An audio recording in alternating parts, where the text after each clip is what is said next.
Very excited for the discussion today. Sales agility is something that I think has been important, has always been important, but certainly the uncertainty in the past few years not only has made it critical, but just the pace of change in everyday life as technology, as the way that we interact and with other individuals has evolved and sped up. And in many orgs, that is enabled by RevOps. And when we think about RevOps as a function, it's growing and it's becoming, predominantly known as the function that is enabling that agility. And so I want to share a stat here before we dive in and introduce the two speakers that we're fortunate to have on today. In January, LinkedIn released its annual Jobs on the Rise list, which highlights basically the 25 fastest growing occupations over the last 5 years. And based on the job titles that the website saw between January 2018 and July 2022, the top one is Head of Revenue Operations. And so, today I am very excited to discuss the intersection of sales agility and operations with two experts from HubSpot and ZoomInfo, Sid, Tessa. It's fantastic to have you on today. Would love to, pass it over to you, Tessa, and then Sid to just share a little bit more about yourselves. Yes, thank you. Thank you so much for having me today. I'm thrilled to be here, excited to be talking about sales agility and revenue operations. I'm joining from ZoomInfo, so I've been at ZoomInfo for the last 9 months. And I look after our revenue operations function, so specifically our process automation in our systems, and then our go-to-market systems team. So our Salesforce engineering org, as well as our go-to-market systems, all fall within my org. So really excited to talk about this. Sales agility is super important, and I'm super passionate on the subject. So thank you for having me here. Absolutely. Thank you for joining. Absolutely. Sid, love to hear a bit more. Yeah, great to be here. Looking forward to this discussion. Sid Kumar, I'm with HubSpot. I lead a group called Functional Go-to-Market Strategy and Operations, part of our RevOps team, partnering very closely with our marketing, sales, and customer success orgs across what we call the flywheel, which is our go-to-market organization. So excited to chat about how RevOps is playing a role in driving a lot of that agility and alignment across our go-to-market org today. So when we use the word RevOps, I think this is something that we talked about and love to kind of dive a little bit deeper into it. We think about the ideal RevOps function and what that looks like. I think it can look very different from one org to another. And so maybe we'd love to get a little bit of a flavor of what RevOps looks like within each of your organizations to set the background for the conversation. So maybe Tessa, pass it over to you. Yeah, absolutely. So I touched on this before. So I'm really focused on our process automation. So what of our go-to-market business processes, like taking those processes and then building them into our systems. And so, my focus here, or the perspective that I'm bringing, is really around, and especially specifically with sales agility, is how does sales interact with our technology and how we support those processes that help them do their jobs. And Sid? Yeah, from a HubSpot standpoint, the way we've defined RevOps is really everything from go-to-market strategy, operations, enablement, really thinking about the full spectrum of how do you help your go-to-market teams go faster, be more productive, be more efficient in connecting product with that opportunity. So specific pillars I'll just jump into. My organization is, as I mentioned, functional go-to-market strategy and operations. We call it FXOps. We have a pillar aligned to marketing, and that really becomes the business partners or the COOs related to helping our marketing team drive effective, efficient decisions, drive the ROI from their marketing program spend. Sales strategy and operations, and then a customer success strategy and operations. Those teams are very focused on working with those organizations to, again, drive in-year execution, help develop a multi-year strategy. And all of this is really orchestrated around a common planning platform. So we have a integrated planning team across all of these functions so that it didn't get siloed, along with incentives. So those are the two that we sort of peeled out and said, let's have a pillar that is going to focus horizontally as opposed to functionally. Outside of my organization, we have a go-to-market enablement team, which we work very closely and partner with on that insights to action side of the house to make sure our reps are as productive as they can be. And then we have a go-to-market strategy team that's focused on a little bit of a longer-term strategy. Think of 3-year plus, along with a partner program team as well. So that's how we define it here. Yeah, I think it's interesting because I'm gonna quote you, Sid, from a podcast that you did a while back. I think you used and I'm going to read it here so I get it perfectly correct. I think aligning all teams across the single unified customer journey. Relationships don't end at the sale. Think of your customer as a customer for life. That was kind of a quote that you had mentioned. And I think when you think about agility, you think about the revenue ops function. It is supporting the customer journey from beginning to hopefully an ongoing, never-ending relationship. Where again, and your quote comes in. I think what to me is quite interesting is if you think about the evolution of sales over even the last 40 to 50 years, we've gone from a role that in some cases the entire buying journey from customer awareness, aka marketing and that kind of awareness of the brand, awareness of the product, all the way through to the relationship ongoing, sat with one individual. And so you can think about the KPIs, the metrics, all of that is tied to one. I think as the world's becoming more complex, you start to see up to 8 teams interacting through this customer lifecycle and journey at a large enterprise. And so I think that unification, that bringing it all together, having a function that kind of oversees it, is kind of what my perspective or what we see as kind of being the effective RevOps function. I'm curious from both your perspectives if that aligns, and then if how you've seen that journey take place over the last 3 to 5 years, and in the world of RevOps, I guess. Yeah, so do you want to go first this time? Happy to jump in this time.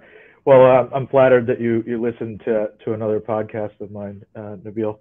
But no, I think that quote really does resonate, and I think is at the heart of RevOps. And I think of RevOps as a go-to-market operating system, or creating that go-to-market operating system and driving the execution across it. And I think foundational to it is the organization aligned on what that buyer's journey actually is?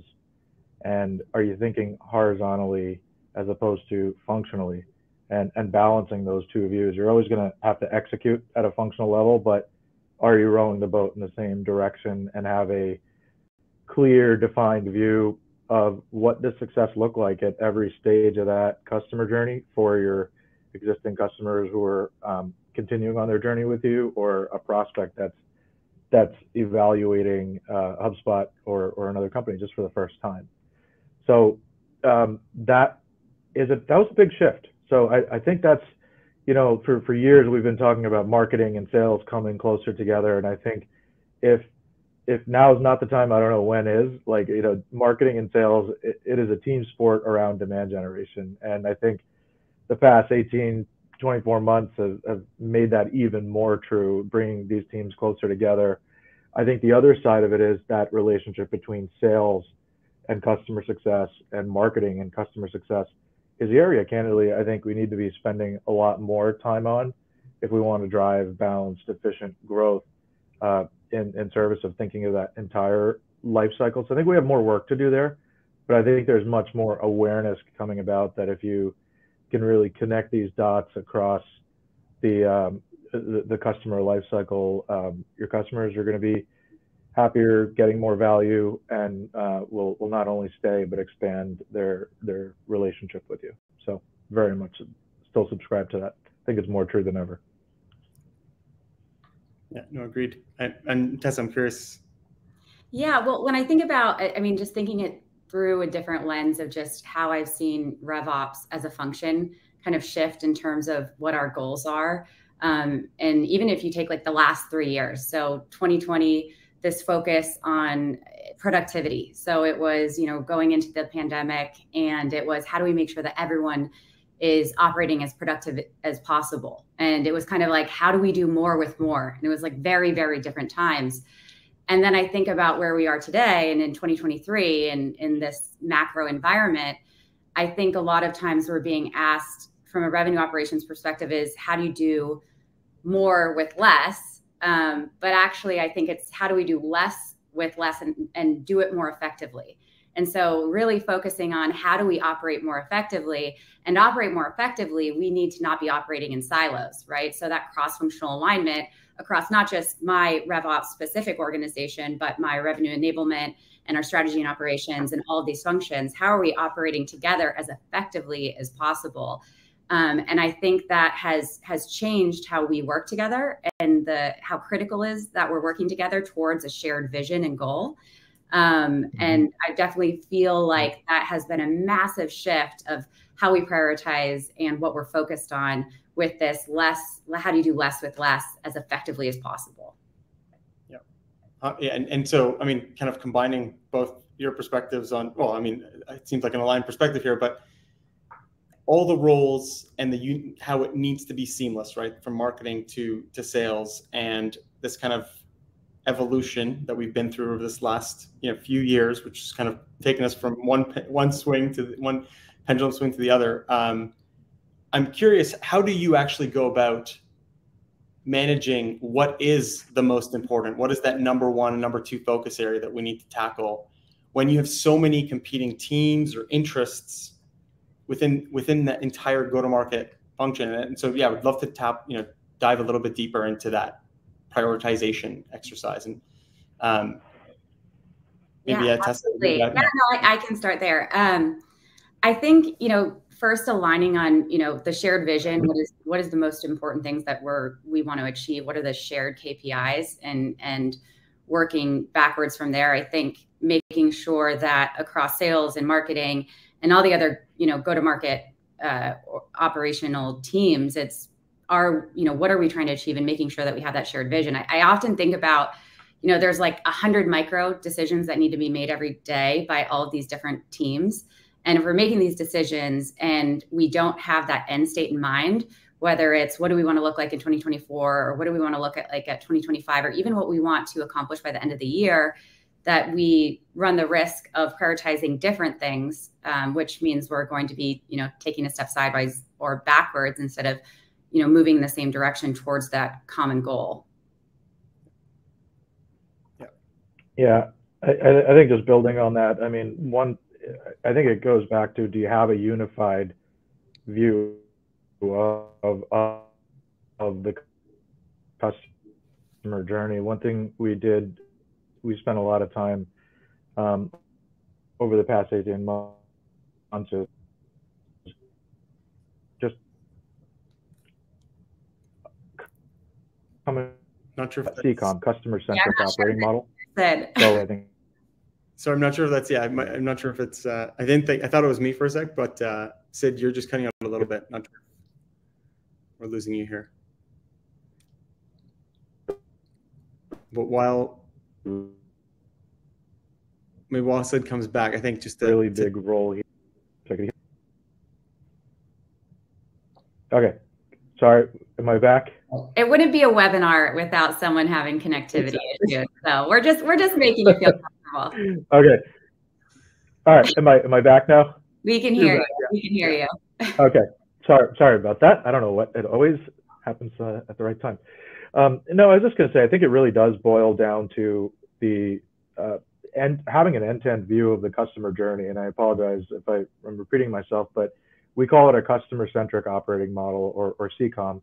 And we spent a lot of time just creating a shared view of what is the common language that we want to have across our go-to-market teams, and identifying like what is the customer outcome that we want at each of these stages that define success for the customer. Are they in their awareness journey? Are they engaging further in the cycle and really want to understand the capabilities of the solution? How do we know we're helping our customer be successful at that moment they are in the journey? and then looking at where do we have opportunities for improvement. And I think typically the handoffs between functions are the areas where you tend to spend a little bit more time. And I talked about demand creation. Marketing typically talks about leads. Sales typically talks about pipeline. How do you get everybody talking about pipeline with a shared set of outcomes around pipeline generation, or that sales to post sales? Again, I don't even like the word handoffs, but thinking about how sales completes a transaction, how do we make sure that the time to value for the customer, the onboarding, the activation is seamless, and it doesn't feel like it's moving from team to team. So those are two areas that are typically at those handoff points or inflection points between different stages of the cycle. That's what I would say there. And I think pipeline is a good example in bringing people together across both marketing and sales and customer around pipeline, right? So we do pipe councils where we're bringing in, all of those people into a room, and it's not just to, say like review the pipeline or go through the numbers. Which is obviously one of the key goals, but it's also what are we going to do in terms of taking action on that pipeline, not for just current month, but next quarter. So having, like you said, the marketing with the sales, with the customer, looking at, here's what we need to go, here are opportunities to address, here's what we need to go do. And then, aligning on that and then coming back together and making sure that we're making progress towards those goals. So I feel like pipeline is like a key point where you can bring all those groups together and really talk about how are we taking these insights, turning them into action, and then kind of having accountability plans in place for that. Yeah, 100%. And so, just to kind of that OS, that framework that you build out, how do you optimize for scalability? As we think about all of the pace of change, new acquisitions, new products, et cetera, and which means ultimately different KPIs, different measurements of how we even think about something like a pipeline, right? And how do you optimize for that scale, but then speed so you can react fast enough for that change? I think you said it actually when you were just talking, you said frameworks, right? So I think with anything is having the right framework in place so that when you need to move quickly, you already have it in place. You have your playbook. You need to know what needs to get done. Just, if it's a different acquisition, or if it's, if you're thinking about competitors, if it's different competitor, whatever you have to do that you need to do quickly is, if you have that framework, if you have that playbook in place, that the topic might change, but you already have your roadmap of what needs to get done. And then the RACI in place, that all those cross-functional teams, how they're involved in, what is their job in getting that done as quickly as possible. So I think like frameworks and playbooks, having that in place and having them repeatable is super important when we're talking about speed, because the risk is if you don't have a framework, if you're inventing and you're building from scratch every time, it's going to slow you down, right? And you don't have that repeatable motion. Yeah, I'll just add to that. I mean, I always, another thing I always like to think about is like simplicity scales. So keeping things simple, as complicated as businesses are, you can make things more complicated than they need to be. And I think it's stopping yourself and saying, all right, what are the core phases of our customer journey, and forcing yourself to really say, all right, I'm going to come up with one North Star metric of what that success outcome is, and not a laundry list. I'm going to come up with 3 leading indicators that are most predictive of that customer outcome, not 10. And I think in the spirit of trying to be very comprehensive, I think you tend to then require more alignment with more teams, and then you may not actually get that incremental, the proportional lift for the calories. So I think it's just striking that balance. And I think starting small and simple, and then getting more detailed. And I think you said something else, Nabeil, which is being very open to being wrong and being open to iterate over time as your business evolves and as you have reason to go challenge your initial assumptions. But I think it's just important to get something out there and just start iterating on it, and not wait for this, perfect map, because by the time you create it, it's already probably out of date, and just accept that and just get going. Done is better than perfect. Exactly. Done is better than exactly. perfect. Yeah. And building the culture of experimentation, right? I think there's an element of, you're never going to be 100%, never going to be perfect, but how do you build that framework?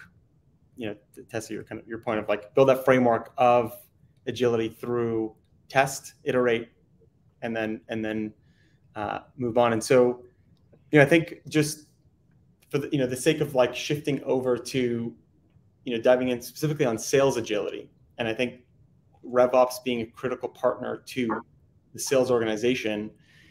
I'm curious, maybe again, I know we defined a little bit RevOps and the function, but I'm curious if we actually dive into sales agility as a term. When we say that, what does it mean to you? And ultimately, how do you think RevOps incorporates or touch, has what role does RevOps have to play in that? You want me to jump in there, Tessa? Yeah, why don't you go first? Oh. Yeah, I think when I think of agility, it's probably the Webster's dictionary definition, but I think of it as like the ability to sense and respond to change, right? And that could be positive or conversely negative. So it's like, how do you get signals of potential risk upcoming that could impact your performance?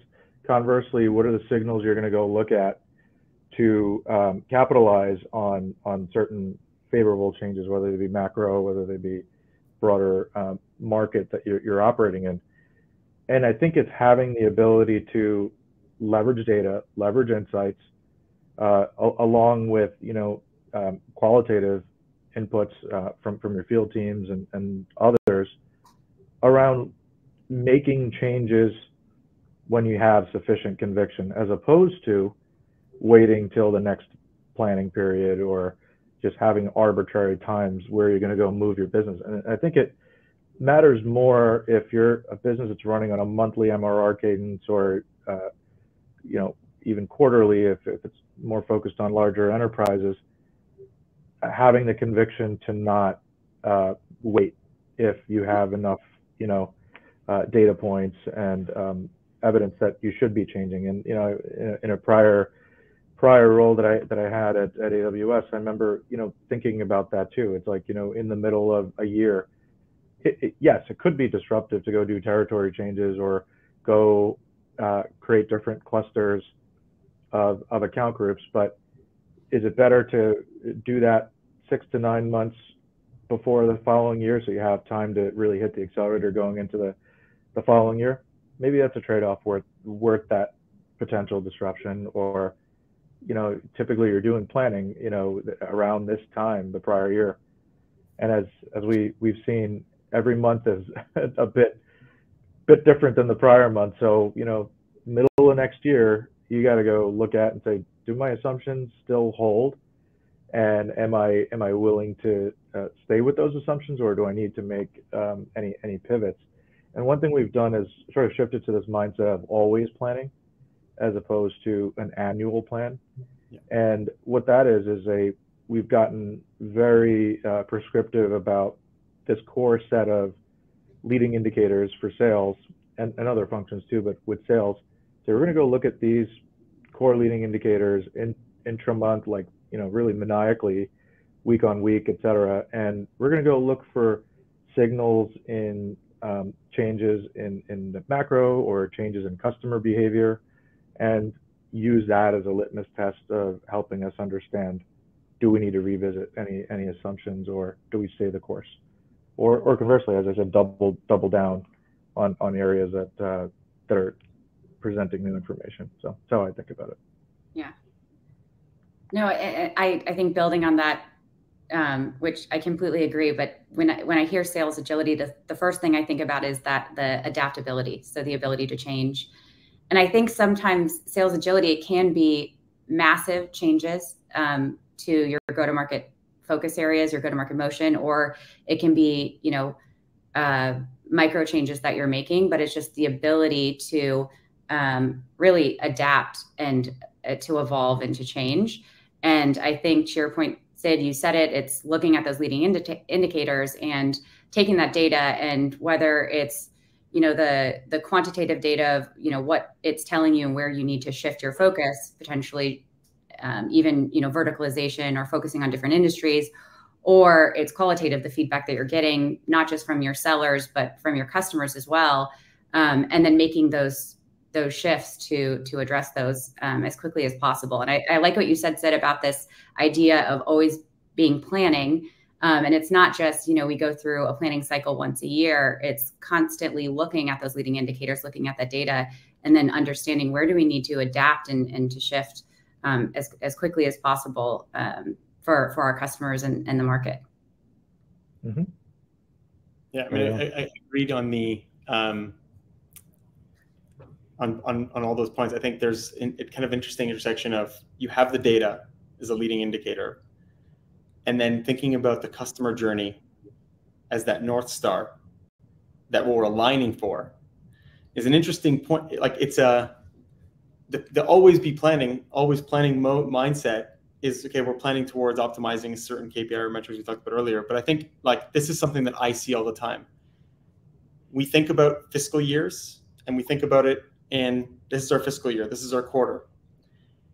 And that permeates throughout the entire sales organization, whether it's because of incentives, whether it's because of the way that we track and manage our sales team. But opportunities, but buying journeys do not just perfectly fit in a quarter or a fiscal year.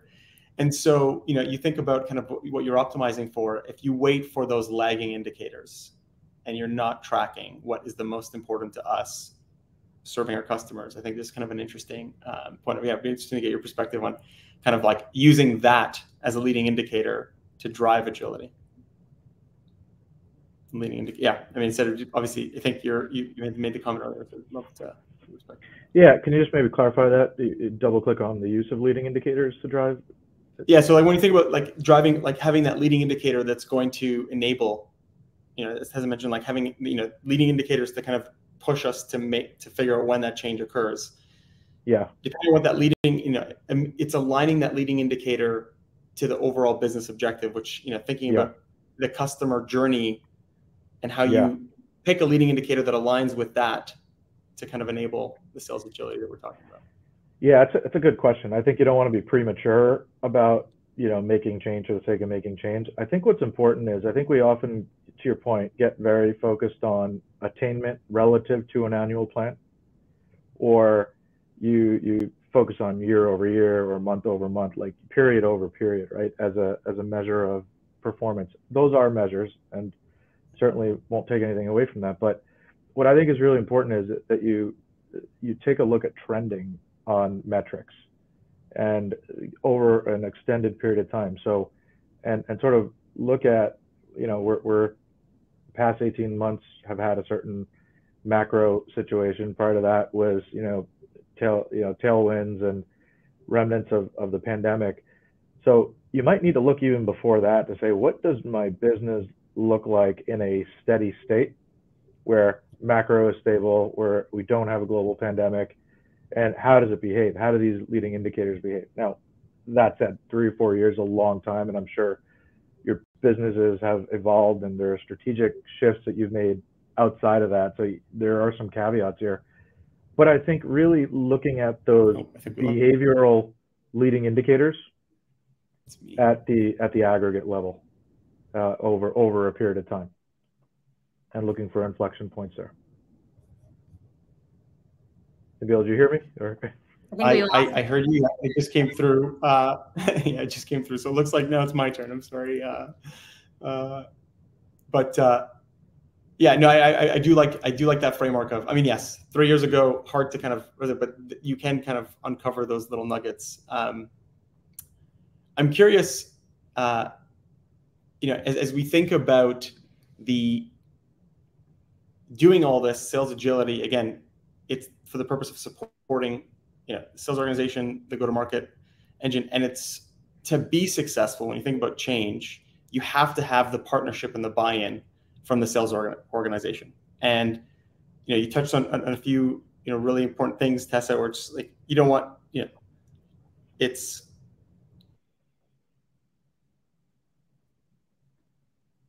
I think we might have lost him again. Oh. We lost you for a second. I guess the next person will lose is me. We're doing a little baton pass here. Yeah, exactly. Yeah, I don't know. Yeah, I'm not sure where you lost me. But the one question I was asking you, Tessa, is you talk about change being small to large and kind of getting that buy-in from the sales organization. I'm curious how you think about that partnership with sales when we're aiming for that sales agility. Yeah, I mean, the two most important things I think when I think about partnership with sales is alignment and trust. And the alignment is so critical about, and I think I said this earlier, is that shared vision. Because a lot of times when you are making any sort of change, or there's any sort of change management that's happening with what you're asking sales to do, from how they operate to how they're executing, at first, when you roll things out, sometimes it can be difficult, right? So sometimes they have to go through pain before things get easier. And so I think about a lot of the work that we've done. We've had a big focus on going up market in the enterprise. And there's a lot of things that we've rolled out around sales methodology and MEDDIC and different ways that we're managing our pipeline and changing the way that we're forecasting. And that's a lot of work up front. But then, we always bring it back to, but this is the shared vision, and this is when it's going to make your life easier. And this is what we're working towards in the end.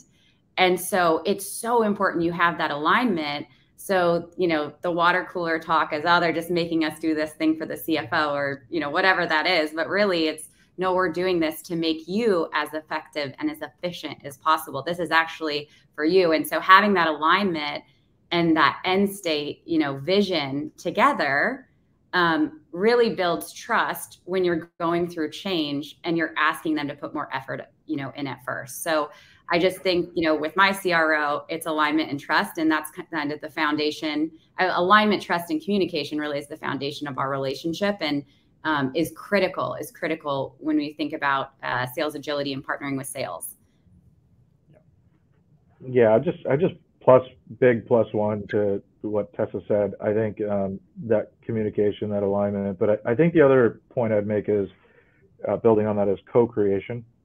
So when you bring sales or CS or marketing into the co-creation of a plan, whether it's the operating plan, whether it's an enablement plan, I think it's important to just bring them into it as part of this to give you, how is this going to land on the ground? What are all the things we should be thinking about now as potential risks of deploying something, and having that knowledge ahead of time, but also building that trust and those relationships around, we're here to help you be more effective and more agile, and we want your input, as opposed to, I've seen it the other way too, where you spend 6-9 months baking something, and then it's like, okay, here it is, it's this big unveiling.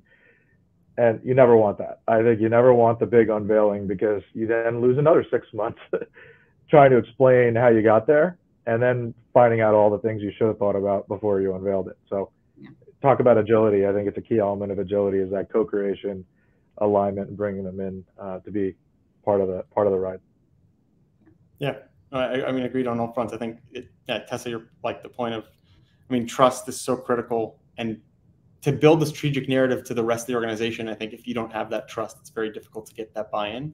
And then, Sid, I think on your point of kind of co-creation, we touched on this in a previous discussion, the kind of RevOps being the connective tissue across all these teams, functions, tools, processes. And I think if you don't leverage that as a part of planning, you kind of get that, you miss out on the opportunity. So if I step back and I think about, that is the ideal partnership state, what prevents organizations from getting there and building towards that partnership? And I know we touched on like what ideal looks like, but maybe just getting there and getting that buy-in initially. Be curious to get your perspectives on that. Yeah, I mean, I'm happy to start there. I think you have to. This is where RevOps, I think, can play a big role, is connecting back the go-to-market objectives to the company objectives at the very beginning, and defining what go-to-market means at the company. And I'm not talking about organizationally. In our case, for example, we have marketing, sales, customer success, and RevOps part of one organization called Flywheel that reports to a single leader.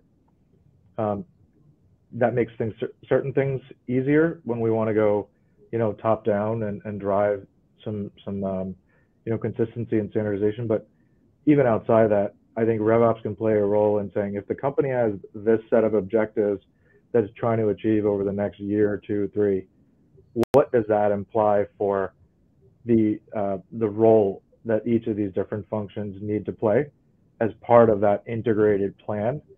And then I think it's really having, you know, a series of cadences that bring together those functions from, you know, call it lead to revenue and then post sales.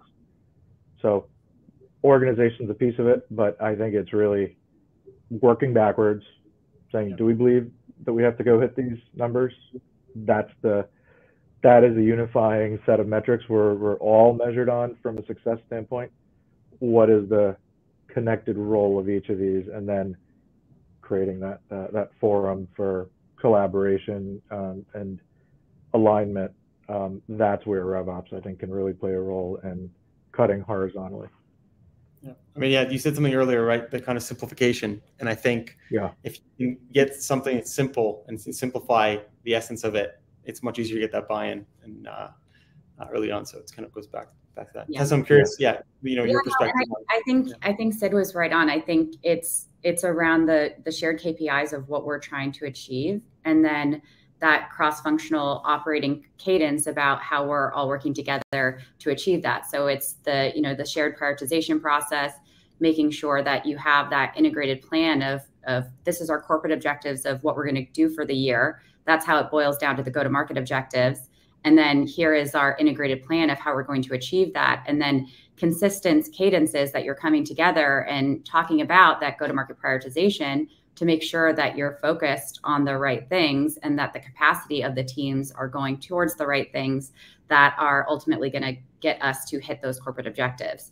So I think, you know, the thing that you have to make sure that doesn't break is that alignment, that communication, and that shared vision of what we're going to achieve. And I think, Sid, I think the thing that you said earlier that is top of mind for me is it's not 10 KPIs, right? It's not 20 KPIs. It's really simply, what are the 5 KPIs? What are the most simple metrics that we're going to achieve? Like I've been in my career in, you know, operating reviews where we're looking at 30 different metrics, and it becomes this analysis paralysis and nothing gets done. Right. And there's so much to go do that there ends up being a lack of focus. And so really to move forward is we have to simplify and get really laser focused on what is the outcomes that we want to achieve and how do we prioritize and build that integrated plan to go do it. So it goes back to like, how do we do less, you know, less with less and be more effective of what we're doing and trying to do more with more and actually not getting much done. Yeah, it's spot on. I think one other point we didn't really touch on, but I think is maybe implied, I'll just call it out, is do you have clarity on who are the owners and drivers of these different metrics, right? Can you, if it's around acquisition or it's around, you know, a specific element of pipeline creation, is there an owner you can point to? And if not, that's probably an opportunity to provide some clarity so you have clear accountability and ownership across those different functions. Yeah, 100%. Yeah. It's funny because we're, you know, being in the business of incentives. I mean, the incentive structure has much less of an impact than setting the right KPIs and the right goals and targets. And I think it all, you know, starts there. What am I holding you and your role accountable for? Right. I mean, this is kind of you know, just stepping back. It's like, what do you think the role of RevOps should be in that goal setting process? I mean, we touched on the KPI itself, but the actual goal setting process for that individual seller, for that team. Yeah. I mean, I think RevOps should be driving that process. You know, really, you know, typically you're going to have a set of guardrails that you have from a corporate objective standpoint. You're working closely with finance to go develop, but then RevOps is really I think the how. How are you going to go make those numbers happen? What output do you need from which teams and in what, you know, quantity and mix? And I think that becomes a bit of the art and science. I think there's a data-driven point of view, which we touched on earlier, which is really looking at, you know, the right metrics and how they've been trending and what can you, where can you go push. the other side of it is the co-creation side. Are you bringing in and getting enough feedback from the folks that actually have to go execute these plans after, it's signed off? So if they understand the inputs earlier on, you understand, what the puts and takes are, you're much more likely to come out with an executable plan. Doesn't mean you've pricked at everything or nothing's going to change, but everyone's going in there on the same, sheet of music going into a following year, versus, as I mentioned before, I've seen it in other scenarios where it's a bit of a, closed off process, and then it's a big reveal, and then I think you create more thrash that way. Yeah. Yeah, that goes back to that co-creation, and it's not just driving, but also facilitating. So bringing the right people in the room from a design perspective. And then, once there's agreement and alignment and what that should look like, then RevOps becomes to your point, the how, and is bringing those people together that need to go out and execute. Mm-hmm. Yeah, no, 100%. And so I think, we've touched on the kind of the frameworks, the thought process, the approach for the concept of sales agility. If I step back here, I think like what we're talking about is also aligned across the board, from like the constant planning to this, the narrative, the building, the trust and buy-in, which touches all this, and then being the connective tissue across these organizations. I would love, if we could share, like, what does sales agility look like in real life? And I'm wondering if there are examples that you're comfortable sharing with the audience today. Maybe I'll pass it to you, Tessa. Yeah, sure. I think if I think about sales agility, so I said there's big changes and there's micro changes or smaller changes that you're pivoting on. I can share a bigger change from a sales agility perspective is really, ZoomInfo has an incredible velocity motion that I've never seen anything like it. And but that going into this year, one of our corporate objectives is really moving up market, and how do we build out this enterprise sales motion? And it's funny because there's people that believe that you can just go out and hire enterprise people who have done enterprise sales at like a Cisco or Salesforce, and you bring them in, and that's how you go up market and you start to do enterprise sales. But it's actually much more cross-functional than that, right? So everything across, your people, your process, your technology is going to have to evolve and change in order to go up market and really have a enterprise sales organization. And so that's something that we've been really focused on this year.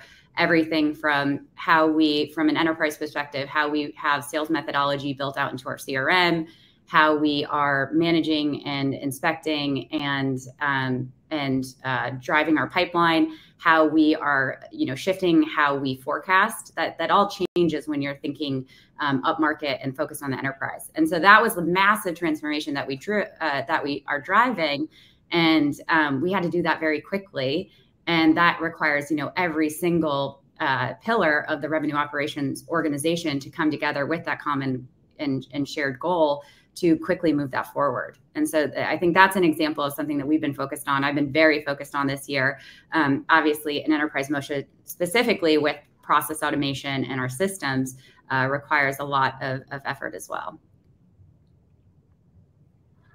Yeah, I'll just double click on that a little bit. Like, I think the point on it could be a small change or a big change. So there is to Tessa's point, there is a spectrum of what agility means. And I think the weighing what the potential risk of waiting is versus the relative, impact and how does that play out, I think is part of the calculus of determining whether to do something now or again, wait till you batch up a couple of things. I think a couple of, examples, I pointed to one earlier. Should you go change territories and, coverage mid-year or, in between a quarter, like at an off time, because something has changed so fundamentally, or you're getting, disproportionate traction in a particular set of verticals, and you think you have an opportunity to go faster, to go capitalize on that market opportunity and the window you want to get first mover advantage. Like, that would be an example. I think another one might be on the more simpler and easier to execute side would be plays, targeted plays that you might have had a set of demand generation plays that you're coming into the year with. You don't think that necessarily needs to be the focus, or you have some new product launches, some new dynamics that cause you to say, okay, we're going to pivot the focus of all these sellers to be on a different set of things because there's market traction or there's new information we have that says this is a better use of their time. So I think it's constantly revisiting how are your reps spending their time, and do you need to be changing anything as it relates to how and where they're spending their time? Or I think the other one that's probably near and dear to your heart, Nabeil, is just incentives, right? You have typically annual incentives, and you can pay them monthly, quarterly, whatever it happens to be. But do you also look at things like spiffs and other types of incentives to drive a different set of behavior that wasn't anticipated in that initial comp plan? So I think that's the other side. What are they spending their time on? Where are they spending their time? And then how do you want to motivate them? Have your views on that changed at all through the course of the year? Yeah, and it all needs to be connected. All needs to be connected. Of course. Like it's in any selling motion, whether again you want to change coverage. I mean, you don't drive the right incentives. You don't drive the right enablement. How are you going to make that shift in the middle of the year? And so that's exactly right. I think there's been a lot of great, again, connected nuggets to this, but there's been quite a few good questions here, and so I maybe shift over to answering some of the questions that have come up. And so just taking a look at one of these questions here that has the most votes, a little bit of a deviation from what we were just talking about, but thinking about where. So the question is, can you tell us more about your org charts and where RevOps sits? And this is an interesting one to me because of how we think about, how connected it is to so many different functions. I'm curious, Tessa, and then Sid, maybe what your perspective is on this. Yeah, so revenue operations sits within our broader go-to-market organization within the CRO organization. Yeah, and for us, mentioned earlier, we have our go-to-market, or we have 3 pillars in the company. We have a product pillar, which is really product management, engineering. We have a company pillar, which is finance, HR, legal, and then we have a flywheel pillar. That's our go-to-market pillar. And we have our marketing team, sales, customer success, and RevOps are the 4 pillars within that, and we report into our chief customer officer. Yeah, that makes, and if you can have that end-to-end ownership sitting there, it makes sense, because I think one thing you just mentioned, which is very interesting, we see is product. If you think about how many tech organizations do not leverage their own product data, the analytics behind how their customers are engaging to a level, in real time to support the selling organization, something that, again, it's just one aspect, but it's a very connected piece. I think, we see it sitting in finance in some occasions and kind of reporting up to the finance organization, which makes sense, but it is a very connected role, and I think it has to be touching all the stakeholders. Just diving in here. When we think about, I think there's another question here around so this is an anonymous question, but Tessa said something similar to do less with less, but be more effective. And so how do you get how do you get stakeholder buy-in ultimately on this plan when they have tons of ideas that they want you to execute? I think it is a great question, and it goes back to kind of the managing. Yeah, that's a great question. A lot of work that my organization has done has been around being able to quantify our capacity. So how much capacity do we actually have and what we can execute against? And then taking, a percentage of our capacity is going to be focused on run the business, that things are going to come up. And then there's a percentage of our capacity that perhaps is on enhancements or existing things. And then we have a set capacity that is on, what we can do for more transformational go-to-market initiatives. And so we've really had to draw a line on this is our capacity, and we want to be really effective of what we're doing. And so when we're kind of being the receiver of all the new requests, it's being able to quantify. That's great. Yes. And what would you like us to, focus on, and what would come off that list in order to us to be, for us to be able to effectively deliver. And so that's been a conversation that, or a new motion that we've been using to facilitate the less with less to be more effective conversation. But just really being able to quantify a team's capacity has really changed the narrative around that, because then you're not saying no, you're saying yes, but help me prioritize. Yeah. And that goes back to almost like aligning to that North Star, because if everyone's aligned to the North Star, you almost can see I'm sacrificing this bigger initiative, which has, leads to X versus what I'm doing today. Yeah, very, very similar process. I think it's being very transparent about this is the capacity that is available. These are the priorities. Where are we going to draw the line? And it's just having that. It's having a joint roadmap. So almost treating it like a product in some sense. Or here is the roadmap for Q1 as it relates to what is RevOps going to deliver. And if something else inevitably comes up, which it will, it's getting back on a call and saying, okay, this is what we agreed to when we started the quarter. Is this more important than any of these 3 to 5 things on here? And again, keeping it to 3 to 5 big rocks outside of some of the, run rate, run the business type of things. And then sometimes it'll be, well, you know what, it's not that important relative to those, keep going, or let's remove that and replace it with this. But you're still working within that capacity. And I think the more transparent you can be about that, and also giving your teams air cover to be able to say no. I think people have to get more comfortable with that, but know that they have the air cover to be able to go say no. And it's not because you don't want to help. It's just there's something that is much higher priority. And I think it's our chief people officer said something, say no to good to say yes to great.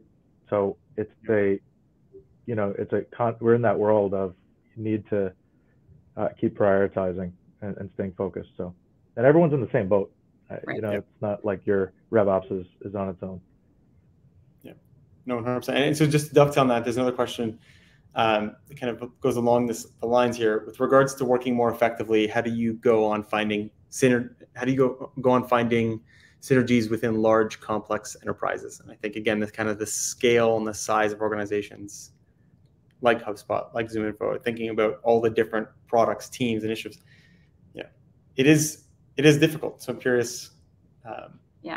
I think it's really important to having that set planning framework, right? So when are the different teams coming together, whether that's monthly, quarterly, half yearly, yearly, obviously more frequently is better. And then what are the different roles that people are playing, and what are we covering within that planning process really helps break down those silos.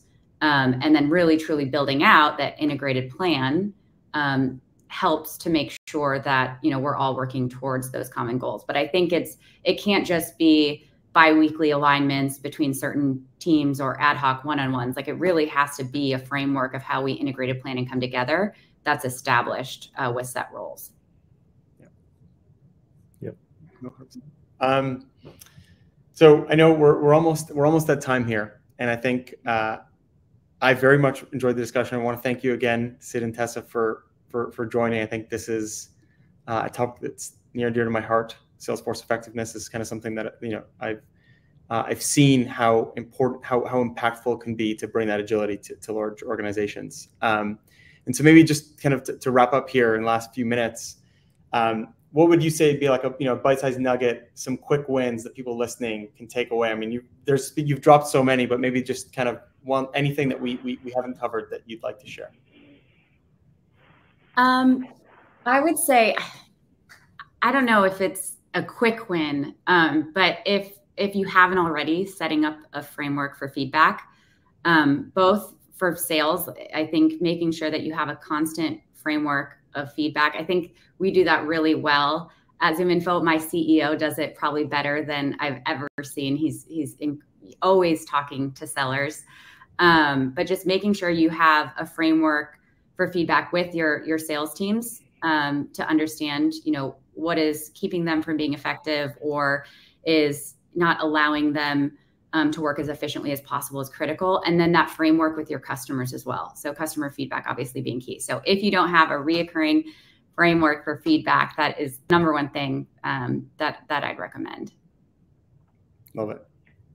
Yeah, I mean, I'll just actually really like that. I'll just build on it. I think it's just focusing on continuous improvement. 1% changes. I think you've all seen the math. It just starts to compound. And I think the way you identify which are those 1% changes to go focus on, feedback from your reps, from your front lines, from customers directly, your partners. And I think every company has different listening mechanisms to get those different points of feedback. And that should start to say, do I have gaps in this part of the buyer's journey with these teams that I need to go address?